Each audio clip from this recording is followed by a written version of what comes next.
interrogation, est-ce qu'on peut faire confiance à la justice mu ni comme du sous-titre bi la justice entre le marteau et l'enclume, est-ce que c'est pas encore une fois les politiciens boo nekkee tey opposant weddi justice mais boo faloo ne justice bee fi gën la justice finalement entre le marteau et l'enclume des politiciens. waaw c'est notre mooy système bu ñu jël c'est le modèle qu'on a pris ah moo ko jël toute ma xam nga d'ailleurs je suis un homme affligé atterré dama daan affaire bi daf ma daaneel. Par la sortie du procureur? Non, par cette affaire-là. Il y a peut-être la justice sénégalaise mais bu ñu fàtte l'entrée en lice possible justice anglaise en Angleterre. Avec quel protagonisme? Mais voilà, mais avec BP. Et tu imagines ce que ça va faire? Non. Waaw man dem rek. Ça veut dire il y a deux. nga baal ma mais c'est loolu. Non, ce que je dis c'est que je non maître mënu si wax dara parce que si la décision voilà ce qui s'est passé d'ailleurs dafa am benn média bu sérieux bu wax si benn affaire bu sérieuse média boobu nekk Angleterre am 3000 milliards de budget pratiquement suñu budget national nekk dans des représentations partout dans le monde man benn dëkk du ma ñëw wax affaire corruption jox ma la leçon le premier pays corrompu au monde c'est l'Inde, le deuxième c'est les États-Unis donc ñooñu duñu taxaw di wax corruption foo dem si àdduna dafa bokk mais dafa am loo xamante ne dafa bees si àdduna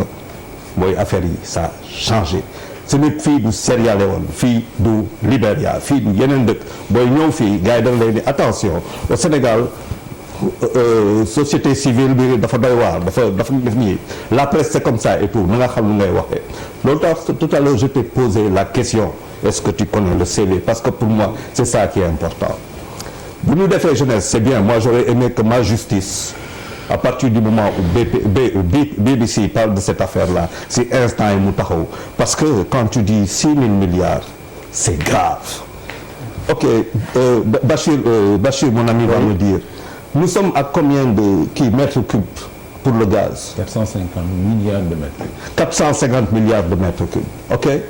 Le mètre cube coûte combien aujourd'hui? On ne peut pas le dire comme ça. Non, aujourd'hui sur le marché il coûte combien? On ne peut pas le dire comme ça. Si. Le gaz ne se vend pas de la même manière que le pétrole. Je sais, je parle de mètre cube. Le pétrole c'est du baril, le gaz c'est du mètre cube. Oui, mais c'est pas les mêmes méthodes de commercialisation. Je suis d'accord mais les prix boo tapé léegi bu ñu tapé léegi Google nga gis prix bi. Oui, peut-être le mode de transport wala les coûts impactent. Je suis désolé. Tout ce qui se vend chez le petit consommateur a un prix à la sortie. Quand on parle de gaz, quand on balaa ñuy wax dañuy wax recherche, développement, exploitation. Développement bi mooy voilà mooy li ñuy def li ñu war a def pour affaire yi mën a def. Le mètre cube coûte $1.25. Tu multiplies par 450 milliards. OK. Le pétrole, c'est combien de milliards de barils? On multiplie par le prix du quotidien tey $60. Et j'ai une idée de man lu ma loo xamante ne moo nekk suñu suuf mais moomu ma ko. Pourquoi moomu ma ko aw ma xaalis boobu donc foog ma dem uti ko. ma xool ñoo xamante ne dañ koy chercher ñu nangu wala ñu bañ a nangu après bu ñu ko chercher ñu ne dañuy dem léegi ci phase exploration exploitation loolu nag liggéey bi fa lay commencer c'est pour cela que je te dis est-ce que tu connaissais le CV du président de la République. Charles tojal ma loo bëgg wax. waaw parce que dafa am loo xamante ne quand la justice tey commencer fa lay commencer. c'est-à-dire suñu pétrole tey le kàngamu pétrole Sénégal je considère que c'est Macky Sall. Le président de la République parce que moom bu waxee pétrole damay toog di ko seetaan parce que lu fu mu jaar la munoo nekk chef de division des banques de la banque de données de nos mines jaar foo jaar yëpp te xamoo affaire ba pare ñëw nekk président 2012 mu am benn kayit boo xamante ne sa prédécesseur moo ko bind un décret moo ko bind président ba dem wante signé wu ko promulgué wu ko yow yaa ñëw après mais boo ñëwee tu ne l'as pas promulgué da nga ànd si loo xamante ni qu'est-ce que la justice va faire de cette affaire je veux savoir c'est facile de dire aujourd'hui que tous les Sénégalais qui sont au courant ñoo wax non c'est bien d'accord mais les Sénégalais qui sont les mieux informés c'est pas toi du man du ñu non ceux qui sont là depuis le début quand même il faut qu'on nous éclaire il faut que ñu xam parce que man wax bi lépp mooy je sais que tey j'ai 10% si par exemple affaire yooyu 10% laa si am parce que awuma doole moomuma ko ku ko moom moo koo xamante ni mooy ñëw di ko exploiter moom si biir loolu ma am si 10% Petro-Tim am si 30 dafa am lu mu jaay tey 30% Cosmos am lu muy am ñun ñu am lu ñuy am loolu yëpp foog ñu xam ko bu ñu génnee si loolu attends quand même après on sait qu'on va avoir sur les impôts la fiscalité chaque année ñu xam ñaata mooy dugg mais ça c'est des informations que les Sénégalais doivent savoir man fa laay xaar nit ñi boo toogee nga wax ma tey je reçois 16 000 milliards sur 30 ans très bien 500 milliards l'année ok tu ne peux pas me parler d'émergence avec 500 milliards l'année pour parler d'émergence il faut tripler mon budget par 3 par 4 ça veut dire que tey tous les rêves que j'ai pour mes enfants parce que moi it's over now pare naa à mon âge c'est mes enfants c'est quoi demain dans 25 ans c'est quel Sénégal est-ce que c'est un Sénégal qui va commencer à partir de 2022 avec 10 000 12 000 milliards par an et je sais que dans 25 ans ok on a le paradis wala man defe naa wax bi fa la nekk donc c'est bien que la justice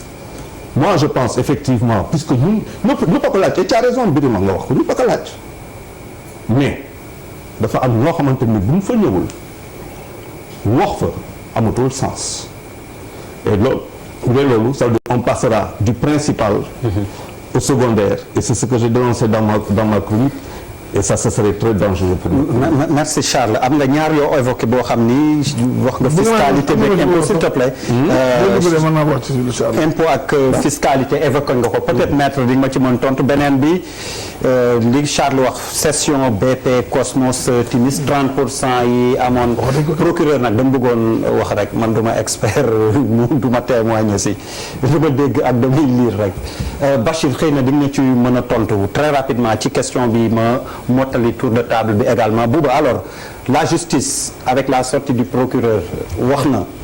mais justice bi ni ma wax est-ce que nekkul entre le marteau et l'enclume wala pour yow dina fi jaaree leer. waaw déedéet xam nga Sénégal à chaque fois ñu am yenn situation yi am pour man débat bi dañ koy compliquer ba nga xam ne 99% des Sénégalais xamuñu dara ci lu ñuy wax ça ne sert absolument à rien. je pense que li am solo mooy indi ko si nit ñi te nit ñi am na ñu jàngul am na ñoo xam ne boo leen di expliquer ne yenu maanaa et je pense que bu ñu utiliser terme yenu maanaa lu bëri dina accessible si nit yi bu dee lu lëndëm la dina ko leeral bu dee lu leeral la dina ko confirmer mais je pense que bu ñu nekkoon place de l'Obélisque rek ñooy Sénégal on est 16 millions voilà te plateau yi plateforme la pour que ñu nekk comme rassemblement amu fa ñun ñuy wax te ñu nekk ci kër yi ñu gën a bëri dañuy bëgg aussi des explications yu simple yu terre à terre bañ ko ëbbu ci affaire ay juge ak ay procureur ak ñoomin seen parce que pour man li am solo moom mooy dara feeñ na ci réew mi bi fi dara feeñee ñu jël ko jox ko ay nit yi ñu ko jox ñii naan luubal nañu ñii naan luubaluñu li gën a yomb du ñu li nga xam ne moom moo concerné Sénégal muy pétrole ak gaz duñ ko teg ci kaw table bi sama yaay mën a xam sama papa mën a xam pétrole la ñuy wax ak gaz pourquoi li ma lié ak Abdoulaye Der mii ah mënu ma koo teg ci kaw table bi tey jii nii Youssou Ndour mi la recruter fii wala directeur général Birame Ndour mi lay recruter fii bés boo leen amoon contentieux contrat bi ko dañ ko teg ngeen xool ndax li ngeen waxante dinañ la koy fay wala fayu la ko. mu dëgg c'est-à-dire que pourquoi du ñu jéem a gën a yombal mbir mi parce que ñaari affaire dafa am parce que ci sortie procureur bi pour revenir si loolu pour man fi mu gën a focaliser wu c'est sur document mooy maanaam kayit yi nga xam ne dañoo rëcc dugg ci réseaux sociaux yi ci internet bi ñëpp gis ko man bu may jàngat sorti kii bi procureur bi pour man chasse boobu mooy traque boobu seet ñooñu nga xam ne ñoo rëccal affaire bi moo jël plus de 50% de pertinence su sorti procureur bi mooy kan ci kan la jóge mais xam nga ci àddina bi ñun ñu def ay États-Unis affaire yooyu ay Richard Nixon yooyu bu ñu daanoo mais FIT moo leen daaneel lépp lu yëngu ci àddina bi lépp lu yëngu ci àddina bi loo xam ne lu ñu nëbboon la wala lu war woon génn ba leeral ay mbir yoo xam ne nit yi xam nañ ko à la fin de la journée dafa arranger population yi attention dafa arranger askan wi te lu rëcc ñu waroon ko denc mu rëcc génn arranger population bi à la limite dañu war a kontaan si ñi nga xam ne ñoo ko rëccal parce que à la fin de la journée loolu moo am importance defuñu ko pour seen bopp dañ ko def pour leeral donc je pense que loolu dafa am solo donc pour man fuite bi loolu à la limite mënoon nañ ko sax bañ a teg ci kaw table bi def benn enquête pour ki suuf c'est secondaire loolu c'est secondaire Fallou Sène bi ñu boom c'est pas une petite affaire lu mag la mais dans ce cas précis c'est catastrophique mënoon nañu wax leneen COUD si on nous parle de ce problème-là et qu'on évoque ay 100 et quelques millions ak 88 millions c'est secondaire nan waxante dëgg c'est secondaire dans si histoire bi ñu génne la ca am solo ba am ca solo wax naa ko fi dinaa ko waxaat man Aliou Sall intéressé wu ma xam nga intéressé wu ma la ma bëgg a xam te yéen experts yi ngeen war ko aussi leeral askan bi te pour man dama ciy moy mooy lenn mooy que pétrole feeñ na fi parank timis bi ñuy wax xaw ma ñii nañ jaaykat drogue la ñii nañ mële c'est pas ce qui m'intéresse bu dee moom moo dem gas ba seen dara peut-être am na légitimité am ca dara ku mu ci nekkoon tamit normal nga def ko boo ma demee seet ba gis ma ne gis naa bu ñu waxante dëgg bu ma gisee ma ne gis naa mais amuma doole def ci dara ma dem seeti Charles mais Charles yow ñu am doole kaay ànd ak man parce que nit ñi bu ñu leen expliqué ne leen expliqué lu leer pour que suñu yaay ak suñu papa yi comprendre ma ñëw seeti Charles Charles ne ma man de am naa moyen pour def mu indi Charles mu taxaw ma taxaw ma ñëw ne Papis Diaw parce que il faut ñu koy nettali nii yow ni moom de man de gis naa mais aw ma doole mais man maa dem gisi ki indi du ma leen boole yéen ñaar génn si bu nekkoon non c'est exactement ça non dama ne bu ñu logiqué tu as vu ci gis dem seeti ki mën indi ki moom ne ko yow mi moom de man de gis naa mais mënu ma koo génne kii dégg waaw gars yi bàyyi leen bi ngeen di wax kenn déglu dogg leen bu leen ma dagg bàyyi leen ko vraiment sinon ma arrêté bi ngeen di wax man religieusement laa leen déglu ngir yàlla parce que li may wax daf ma ñu wax donc bàyyi leen ma rek ma eggali pour revenir dama ne man gis naa mënu ma génne ma dem seeti Charles ne ko Charles man de gis naa ne mënu ma génne mais yow Papis yow mi moom Charles ngi mën na génne xam nga du ma ci génne bu ñu waxantee dëgg muy 10 milliards ak 1 million de francs CFA moo wax ok kenn du fekk yan naa dee olof wax na nag jeex maintenant xam nga lan moo ma amal solo man mi dem jëli Charles ñëw ne ma yow Papis de buuba moo ma booleeg yow léegi dañu war a signer pour ma mën a génne mais est-ce que man si diggante boobu ma nekk damaa koccot ci li Papis waroon am wala déedéet c'est ça la question du ñu ay juristes du ñu ay experts en pétrole ay sénégalais lañu te ñuy gën a bëri su ñun jànguñu ñu bëri gën su ñun comprendre ñu donc il faut pas ñu naxasal xel yi dama ne aujourd'hui loolu la ñu war a laaj président Macky Sall mais président Macky Sall yéen ñu nekk expert wër àddina bi di ko damoo oui vous êtes dem ngeen étude université jàng ngeen xam nga lu mu bëgg a xam dañ ñoo nax wala naxuñu te loolu xam nga lan moo koy firnde ay kayit du procureur na bàyyi ñi nga xam ne beneen affaire ñi nga xam ne ñoo génne document yi man xam nga fan lay xaar procureur est-ce que document yi génn ci internet bi est-ce que document yu authentique la maanaam document yooyu dañu exister wala dañ leen defar bu dee dañ leen defar na leen topp tëj leen kaso bu dee defarul leen pourquoi ñu nëbb ko parce que document yooyu am na lu jóge ci bureau président de la République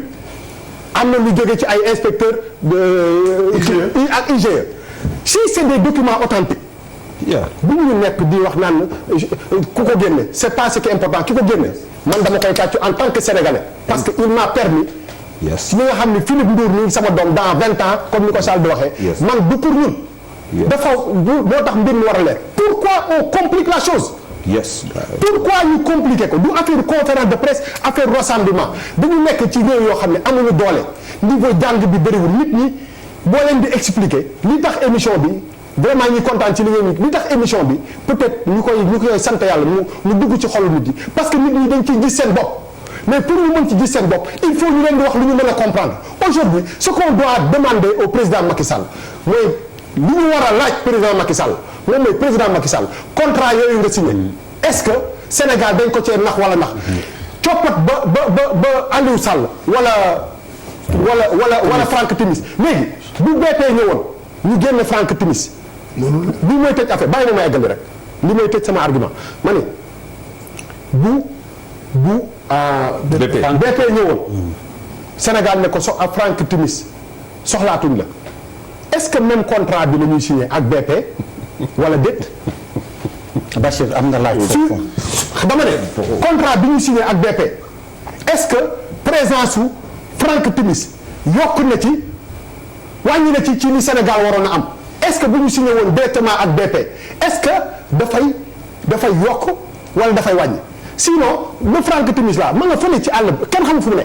xam nga imaginer waa ji mu nekk Bahamas en vacances parce que alal yi ñu koy dénk noonu genre yooyu ay Bahamas la ñu nekk ay Porto Rico non qu'on se dise la vérité ay Indonésie xoolal tëdd vers ci booru plage bi teg ay xoolal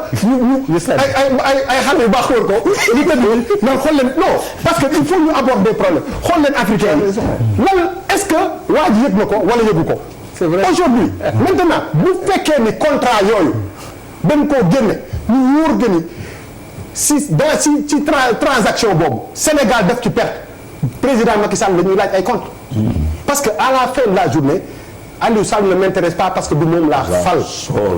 man ça fait des années je le dis et je le redis fii laay toog Sénégal la ñuy seetaan ni ko grand frère waxee que ni bande yaa ngi fi premier jour ba léegi musuma d'accord si président de la République jël frère am di ko jox responsabilité yooyu parce que bis boobu est-ce que si c'était à refaire est-ce que président Macky Sall doon na ko defaat alors xoolal li mu jur donc aujourd'hui boo leen ñuy wax ñun Sénégalais yi pour man en dehors de société civile politicien parce que aussi ku nekk moment yi mel ni bu ma doon politicien dama ci engouffré parce que pendant 7 ans gars yi ñu ngi xeex président Macky Sall amul fu ñu ko jaar bu ñu ko jàppee fii gars yi dañuy ñooy du ñu bàyyi c'est tout à fait légitime même la renaissance de Y'en a marre dafa nekkat musuñoo dee mais dañu dee bàyyi ñu eggali yaa ngi yeggali damay virgule rek virgule dama ne aujourd'hui Y'en a marre ñoo xam ne ku leen delloo njukka la ku leen ko delloo dañ leen ko war a delloo problème bu mel ni dafa nekk lu leen di interpeller parce que au devant de la scène et ce qui est légitime li am importance bu ñu génnee loolu yëpp parce que ñoom ñoo choisir xeex waa ji kii ni mu tëddee nii ma nga fële tëdd bu am solo ba am solo contrat yooyu bu dee dañ leen classifier xaw ma nañ leen teg woolu ay expert fépp ci àddina bi ñu xarañ ñu jàngat contrat yooyu pour seet ndax le Sénégal a été bien traité man de bés bu ñu woolu leeree 90% de sama mer bi dafay dañ parce que nit ñi aussi du ñu ay dof du ñu ay mala boo leen waxee lu yenu maana wala nga teg seen kanam lu yenu maana ñu nangu ko wasalaam. Bachir wax na lu am solo mooy intérêt Sénégal.